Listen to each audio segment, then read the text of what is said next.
Connecting copper and aluminum wires directly can be dangerous.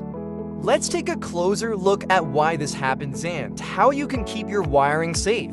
Copper and aluminum are both widely used electrical conductors, but they differ greatly in behavior and performance. Copper is dense, stable, corrosion-resistant, and offers higher conductivity for consistent power. Aluminum is lighter and cheaper, but it expands with heat and oxidizes easily. When copper and aluminum wires are connected directly, they create a chemical reaction known as galvanic corrosion.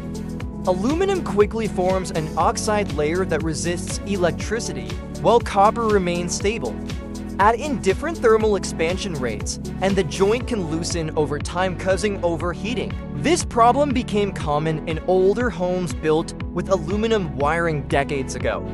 Direct copper to aluminum connections can lead to overheating and even electrical fires. That's why modern standards require ALR-rated connectors or pigtails. Here are a few safety tips. Never twist copper and aluminum wires together directly. Always use connectors approved for aluminum to copper connections.